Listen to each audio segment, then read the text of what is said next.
Hello there. This is Differential Equations, day number 2. Topic is separation of variables to find solutions to differential equations.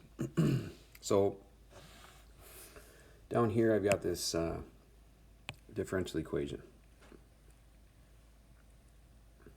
And I want to find a function such that it satisfies that differential equation. That is our goal, right? To find a solution in the form y equals, right? So a function is going to act as a solution. And one of the methods that we're going to cover, specifically the method we're going to cover today, is called the separation of variables method. So as you can see below, what I want to do is I want to turn my differential equation, which is in terms of x and y, or other variables for that matter, into a function in terms of one of the variables with respect to y, and a function on the other side in terms of x. And so when I split my differential dy dx, I'm allowed then to integrate both sides. And when I integrate both sides, I am then able to isolate y in terms of x alone, or potentially u in terms of x, or h in terms of t, whatever those two variables, independent and dependent, might be. Now your independent variable will always be the variable in the denominator of the differential, and your dependent variable will be that in the numerator. Therein, right, we have separated the variables, x and y, and then we can integrate. So let's get into a few examples. Okay, something to highlight here in example A prior to getting too far into it is that we are going to find a general solution. There's only one general solution. And within the general solution, you'll always see the constant of integration, right, attached to the function. When we get to another example, we'll find the particular solution, which is a solution that passes through a very specific particular point. But in this case, we're just finding a family of functions whose derivative satisfies the following equation. Okay. So the first thing I like to do here is I like to write y prime as dy dx. Okay, keeping the problem the same here. Now you'll notice that I don't have a variable y that I need to separate from x. Therefore, I'm going to multiply both sides by dx. And so dy is equal to x cubed plus 3 dx. Now, what you'll notice is over on the left side, I do have a function, g of y. It's actually going to be 1. And I do have on the right side a function in terms of x. So h of x is x cubed plus 3. So I have separated the variables, even though I didn't need to separate a y from an x. Okay, so relatively easy example in the separation steps of that process.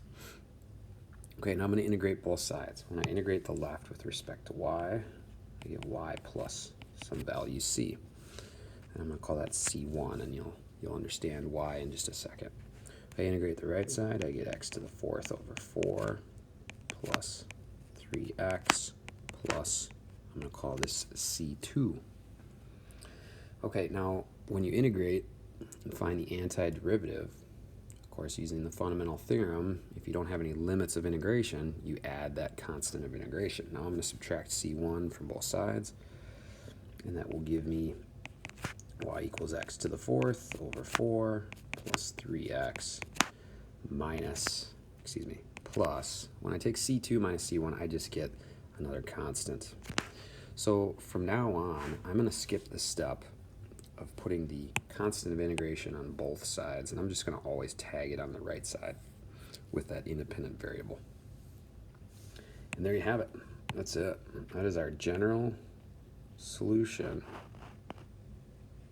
to this differential equation. Now notice, regardless of what c equals, y prime will always equal x cubed plus 3.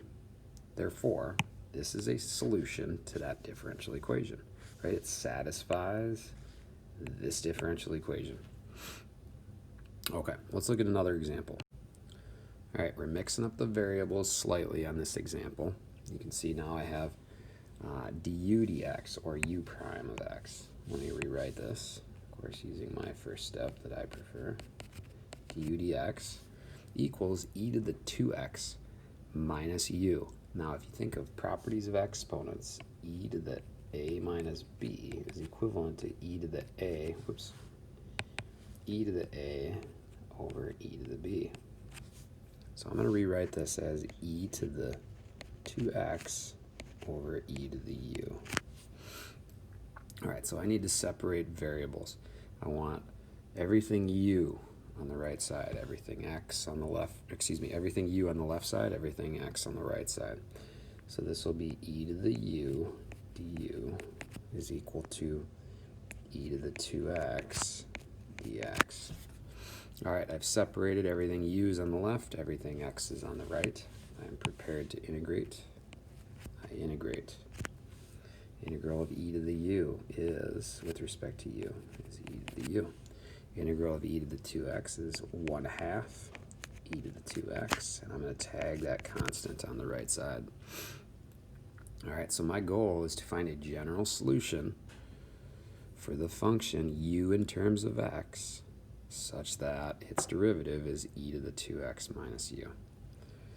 Okay, so what I'm going to do is I'm going to isolate u. So that means I need to take the natural log of both sides. Okay, so the natural log of e to the u on the left side is just going to be u. The natural log of the right side is going to be this mess. Okay, so now I have u in terms of x. Is the natural log of 1/2 e to the 2x plus whatever our constant of integration is. Therefore, u prime should equal e to the 2x over e to the u. All right, so this is a solution, general solution to the differential equation given above. All right, let's look at another example. Okay, example 3, slight change. What you'll see here is that not only are we going to find the general solution, but also the particular solution given the condition that y of 3 equals -2. Okay, so I have my form that I like.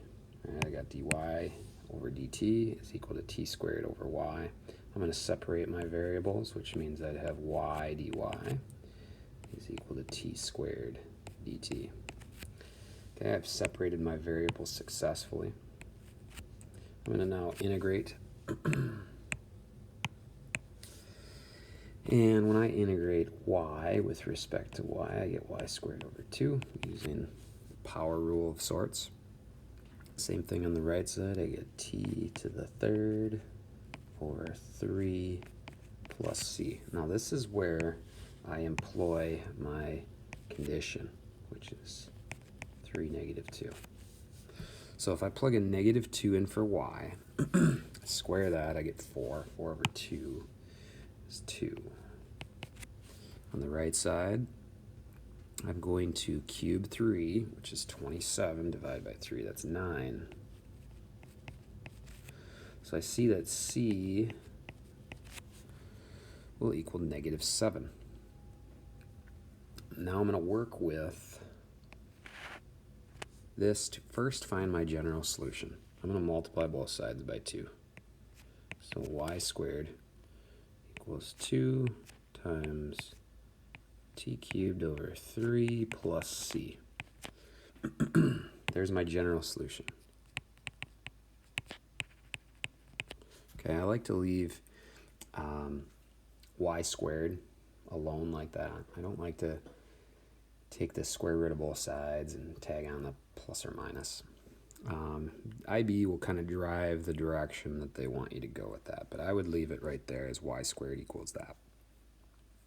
Now, since I know that c equals -7, I can simplify this to y squared equals 2 times t cubed over 3 minus 7. And of course, then I can simplify that. Expanding, I get 2t cubed over 3 minus 14. And there is your particular solution. Now this solution should satisfy 3, negative 2, right? So it should be satisfied by that. And you can always go back and check, but that's how you find a particular solution. Let's look at another example.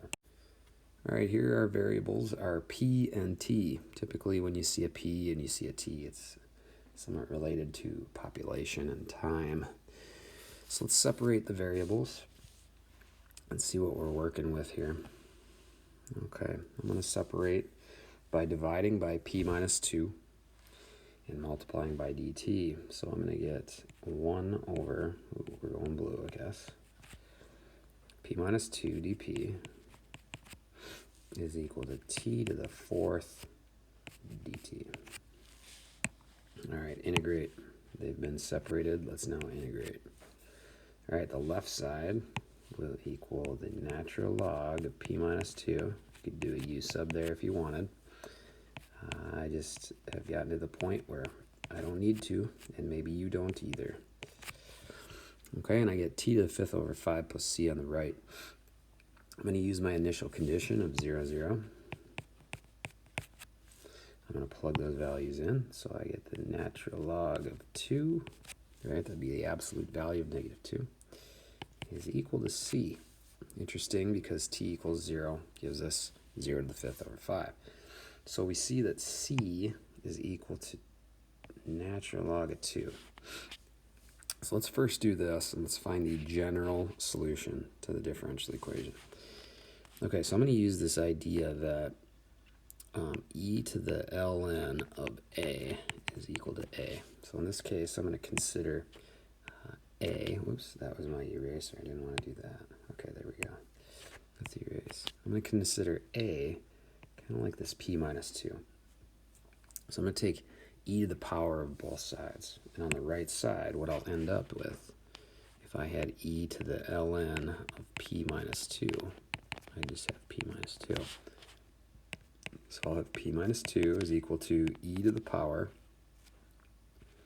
of t to the 5th over 5 plus c. Now I'm going to use a different property of exponential functions, which is that e to the a plus b is equal to e to the a, e to the a times e to the b.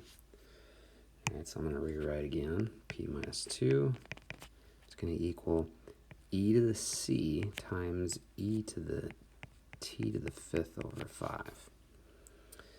Okay, now I'm going to use my initial condition.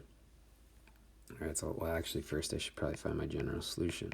So p will equal 2 plus e to the c times e to the t to the 5th over 5. There's my general solution.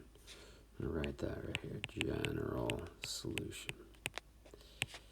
Okay, now I'm going to find the particular solution using c equal to ln of 2. So p will equal 2 plus e to the ln of 2 times e to the t to the 5th over 5. Well, e to the ln of 2, excuse me, using the same property above, will just equal 2. So p of t, the solution, particular solution to the differential equation, will be 2 plus e to the ln of 2 is equal to 2 times e to the t to the 5th over 5. All right, there you have it. That is your particular solution. And in this case, it's coincidental that these two values come out to be the same. So that's not always the case, so beware. All right, let's do another example. Okay, example E, find the particular solution to the differential equation. I'm not asking you explicitly to come up with the general solution, but to use it, obviously, to find the particular solution. So I'm going to separate variables. That means I'm going to divide by 1 plus y. So I'll get 1 over 1 plus y dy is equal to 1 over x dx. Variables separated, check. Integrate. So left side, I'll get natural log of 1 plus y. Right side, I'll get natural log of x plus c. Don't ever forget c, it's important. Initial condition time, this is typically where I execute on that. If I plug in a 1 for y, looks like I get ln of 2. If I plug a negative 1 in for x, that'd be like taking the natural log of positive 1, which is 0. So it looks like very similar to our previous example. C comes out to be ln of 2. So I'm going to have the natural log of 1 plus y is equal to the natural log of x plus the natural log of 2. Another property of logarithms. Natural log of a plus natural log of b is natural log of a times b. So on the right side, I'm going to keep the left side the same. On the right side, I'll get the natural log of 2x. Okay. Now, notice, this is kind of cool. Natural log of a equal to natural log of b. Let's do this off to the side. Actually, I'll go m and n. If the natural log of m is equal to the natural log of n, then m must equal n. Therefore, I get that 1 plus y is equal to 2x. And this is kind of cool, but the solution to this differential equation is linear. That is our particular solution to that differential equation right there. Kind of cool. All right, let's look at the application problem, and that'll be it for today.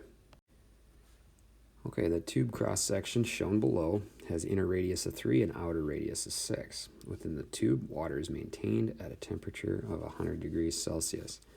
Within the metal, the temperature falls off at a rate of dt dx, where T is the temperature in degrees Celsius and x is the distance from the central axis, where x is between 3 and 6. Find the temperature of the outer surface. So I want to find the temperature right out here. And I know that the temperature at the very inner portion, T of 3, is equal to 100. So that's the condition that we're going to use in a moment here. I've got a differential equation that is separable, and actually I don't need to do much work. I'm going to write this as dt is equal to negative 20 x to the negative 0.63 dx. It has been separated. Let's integrate. When I integrate, on the left side I get t. On the right side I get negative 20 x to the power of 0.37 over 0.37 plus c. I'm integrating using the inverse operation of the power rule. Right? I'm working backwards, finding the antiderivative. Now I'm going to employ my initial condition, which is 3, 100. So I'm going to plug in 100 for t, and I'm going to plug in a 3 for x. Clearly, I will need my calculator in this example in order to find c. Okay, so my calculator is yielding for me a value of, and I'm going to go an absurd number of decimal places out just so I don't lose anything by rounding an intermediate step. And then I'm going to end this with a 4275.